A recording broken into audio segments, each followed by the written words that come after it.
जी, इसके बाद जो हमारे पास नेक्स्ट टॉपिक स्टार्ट होता है ना, वो है बस सिस्टम। बस सिस्टम बेसिकली तौर पे अगर हम बस सिस्टम की डेफिनेशन करें या सिंपल बस की डेफिनेशन करें, तो बस बेसिकली तौर पे आपके पास एक ऐसा मैकेनिज्म है या एक ऐसा कम्युनिकेशन लिंक है जिसकी मदद से आप अपने डाटा को कंप्यूटर के डिफरेंट कंपोनेंट के अंदर जो है वो सेंड करते हैं। कंपोनेंट के अंदर भी, इनसाइड द कंप्यूटर और बिटवीन द कंप्यूटर, मतलब कि कंप्यूटर के जो कंपोनेंट्स हैं अगर उन्होंने आपस में इंटरनल डाटा को सेंड करना है तब भी वो बसेस का सहारा लेंगे। और अगर कंप्यूटर के कंपोनेंट जो हैं, डिफरेंट कंपोनेंट हैं जो कि आपस में एक दूसरे के साथ करना चाहते हैं, तो उन्होंने भी जो है वो बसेस का सहारा लेना होगा।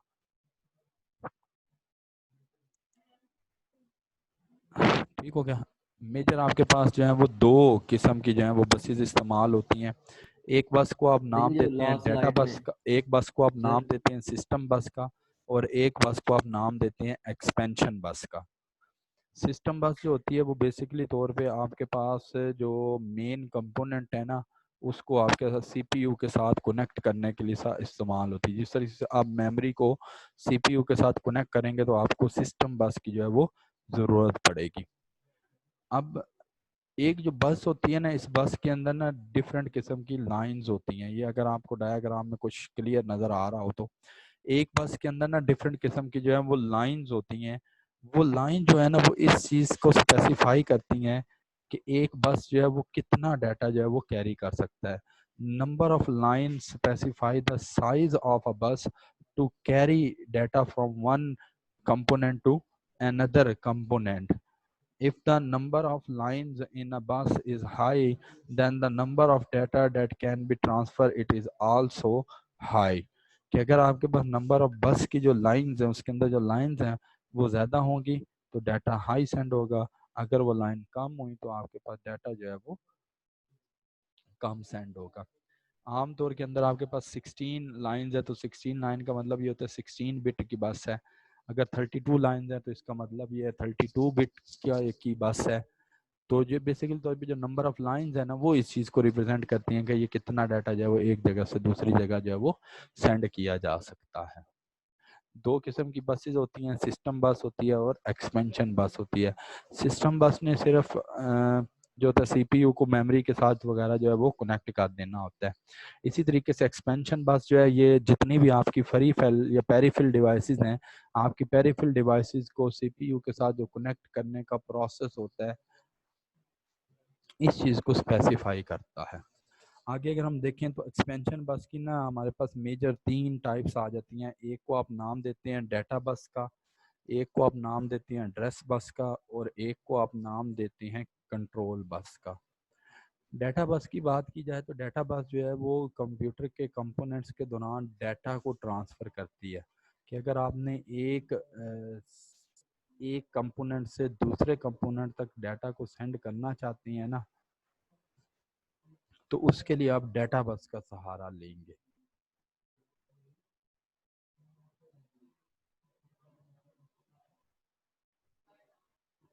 क्लियर हो गई ये बात। इसके अलावा डाटा बस जो होती है ना, डाटा बस को आप बाई डायरेक्शनल बस का नाम भी देते हैं। बाई डायरेक्शनल बस इसको इसलिए बोला जाता है कि ये दो तरफा काम करती है। दो तरफा काम से मुराद ये है, फॉर एग्जांपल कि ना सीपीयू ये चाहता है कि उसने मेमोरी के अंदर डाटा जो है ना वो राइट करवाना है, मतलब इसने सीपीयू ने जो है वो डाटा जो है वो राइट करवाना है। फिर इसी तरीके से सीपीयू जो है वो मेमोरी से डाटा को रीड करना चाहता है, तो रीड का भी ऑपरेशन परफॉर्म कर देगी, राइट का भी ऑपरेशन परफॉर्म करती है, मतलब इन का भी ऑपरेशन परफॉर्म कर रही है और आउट का भी ऑपरेशन जो है वो डाटा बस आपकी परफॉर्म करती है। तो इसलिए आप डाटा बस जो होती है इसको बाई डायरेक्शनल बस का नाम दिया जाता है। ठीक होगी जी बात। ये भी आपके पास इसके साइज के ऊपर डिपेंड करता है आपके पास कि 8 बिट वाली बस फॉलो कर रहे हैं या आप 16 बिट वाला जो डाटा आर्किटेक्चर जो है वो फॉलो कर रहे होते हैं। क्लियर।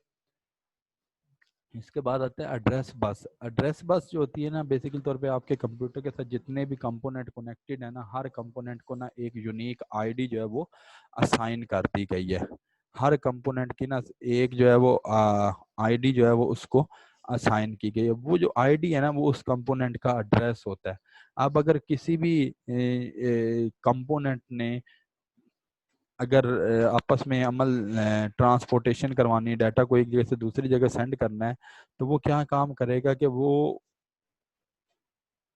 जब उसने सेंड करनी है तो वो उस मेमोरी लोकेशन का या जो उस कंपोनेंट का जो एड्रेस है ना, वो एड्रेस बस को दे देगा कि आप फलां एड्रेस के ऊपर चले जाएं और वहां से आप ये डाटा जो है वो पिक करके लेकर आए।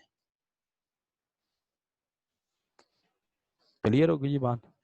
एड्रेस बस जो है ना, इसको हम यूनिडायरेक्शनल बस कहते हैं क्योंकि ये सिर्फ और सिर्फ हमारे एड्रेस को लेके जाती है, वापस हमारे पास ये जो है ये लेकर नहीं आती। ठीक होगी बात? इसी तरीके से इसका जो साइज है वो भी आपके पास नंबर ऑफ बिट्स पे डिपेंड करता है कि इसके पास कितनी जो है वो बिट जो है वो ट्रांसफर आउट कर सकता है।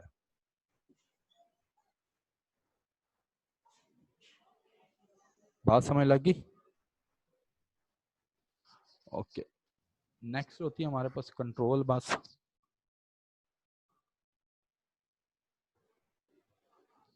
कंट्रोल बस जो होती है ना, ये बेसिकली तौर पे जो कंट्रोल सिग्नल्स होते हैं ना, उनको सेंड और रिसीव करने के लिए इस्तेमाल होती है। कैसे? फॉर एग्जांपल सीपीयू ये चाहता है कि इसने ना मेमोरी के अंदर कोई डाटा जो है ना वो रीड करना है। तो अब ये नहीं है कि सीपीयू जो है वो डायरेक्टली 10 10:30 बजे 10:30 या 10 बजे चले जाए। अब देखें इसके अंदर ना सीन आपके पास ये होता है कंट्रोल बस के अंदर कि सीपीयू जो है ना, इसने ये कहा कि इसने मेमोरी के अंदर ना डाटा को रीड करवाना है। अब ये होगा कि सीपीयू जो है ना वो कंट्रोल बस को एक सिग्नल इशू करेगा कि आप जाएं मेमोरी के पास और वहां पे पता करके आए, मेमोरी से पूछें कि मैं आपसे डाटा जो है वो रीड करना चाहता हूँ, क्या वो इस चीज़ के लिए तैयार है कि मैं उसके ऊपर डाटा जो है वो रीड कर दूं। तो इसके लिए वो जो है वो रीड की कमांड इशू करेगा, सीपीयू जो है वो रीड की कमांड इशू करेगा। वो रीड की कमांड जो है वो रीड की कमांड जो है वो पहुंचेगी मेमोरी तक। मेमोरी इस चीज़ को जान जाएगी कि सीपीयू है वो कुछ डाटा जो है वो रीड करना चाहता है। फिर वो सीपीयू जो है जो मेमोरी है वो इसके अगेंस्ट जो है वो AKW एक्नॉलेजमेंट जो है उसकी जो है वो कॉल जो है वो वापस रिटर्न करेगी कि ठीक है जी, हम आप ठीक है, आप जो है वो मुझसे डाटा जो है वो रीड आउट कर सकते हैं। इस लिहाज से हमारे पास कंट्रोल बस जो है वो बाई डायरेक्शनल बस जो है वो मानी जाती है। क्लियर होगी ये बात? यहां तक बात समझ लग गई? ये एक बार दोबारा समझा दें। कंट्रोल बस जो होती है ना, बेसिकली तौर पे कंट्रोल बस जो होती है ये सिग्नल्स को ट्रांसफर आउट करने के लिए इस्तेमाल होती है। आसान से एग्जांपल देता हूँ। फॉर एग्जांपल ना अ, मैं ना आपसे बातचीत करना चाहता हूँ, मैं फॉर एग्जांपल आपसे ना चैटिंग करना चाहता हूँ। तो अब मैं क्या काम करूंगा, मैं पहले आपको ना सिग्नल सेंड करूंगा। सिग्नल का मतलब होता है मैं पहले आपको हेलो का मैसेज सेंड करूंगा। अब अगर मुझे हेलो के मैसेज का रिप्लाई मिल जाता है, सलाम के मैसेज का मुझे रिप्लाई मिल जाता है, तब मैं अपनी अगली बातचीत शुरू करूंगा ना। जब तक मैंने आपको मैसेज किया आप मुझे उसका रिप्लाई ही नहीं करते, आप मुझे उसके अगेंस्ट अपना रिप्लाई ही नहीं भेजते, तो मैं कैसे आपको पढ़ाना जो है वो स्टार्ट कर दूंगा। तो सेम यही सीन यहाँ पर कंट्रोल बस के साथ भी है कि अगर कंट्रोल बस ये चाह रही है कि अब इसके अंदर ये होता है कि अगर सीपीयू जो है ना वो मेमोरी से डाटा को रीड करना चाहता है, तो सीपीयू जो है वो रीड की कमांड जो है ना वो इसको दे देगा, कंट्रोल बस को है। अब ये कंट्रोल बस जो है ये रीड के सिग्नल लेके जा रही है या ये रीड की कमांड लेके जा रही है।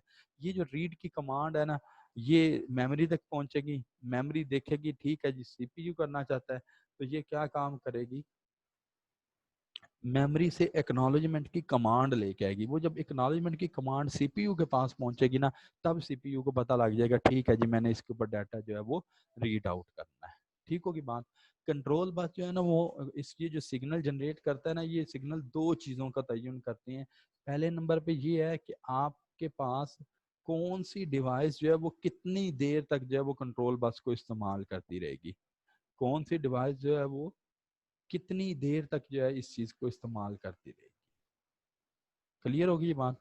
और दूसरे नंबर पे, पहले नंबर पे तो ये हो गया कि कंट्रोल बस जो है वो इस बात का तयन करेगा कि कौन सी बस जो है वो कितनी देर के लिए जो है वो इस बस को, कंट्रोल बस को इस्तेमाल करना चाहती है। और दूसरा जो इसके अंदर पॉइंट ये होता है कि आपने बताना होता है कि आपको किस टाइप का ऑपरेशन जो है वो परफॉर्म करना होता है। तो एक आपने टाइमिंग के बारे में बताना होता है और एक आपने इसकी इन्फो के बारे में बताना होता है। क्लियर होगी जी बात?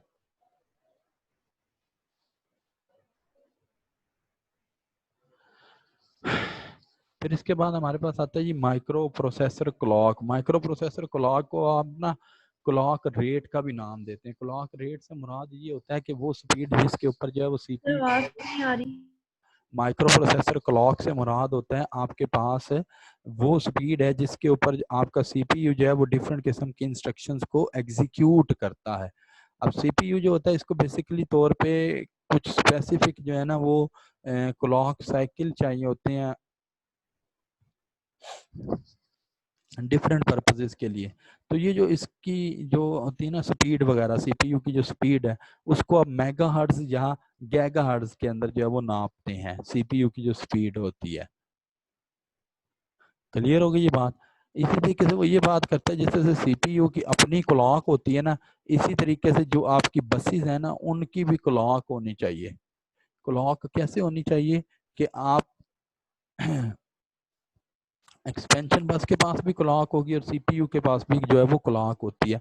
तो इस क्लॉक का मकसद ये होता है कि जब सीपीयू ने सिग्नल जनरेट किए हैं वो जब बसेस तक पहुंचेंगे तो बसेस जो है उसको आपस में मैच कर लेगी। मतलब ये है कि दोनों की क्लॉक स्पीड जो है उसका सिंक्रोनियस होना जो है वो लाजमी होगा। अगर दोनों को आपस में जो है वो सिंक्रोनाइजेशन नहीं हुई होगी तो डाटा जो है वो थोड़ा लॉस्टली जो है वो डाटा सेंड हो जाएगा। और अगर इसका पहले से सब कुछ हुआ हुआ तो फिर आपका डाटा जो है वो फास्टली जो है वो डिलीवर्ड हो जाता है। ये आपके पास माइक्रो प्रोसेसर की एग्जांपल्स हैं 980, 86 और 80।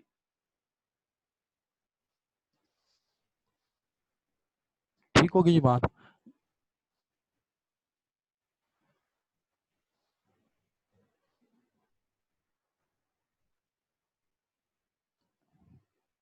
क्लियर होगी जी बात यहाँ तक? सर माइक्रो प्रोसेसर क्लॉक नहीं क्लियर हुआ सर, वो एक दफा रिपीट करवा दें।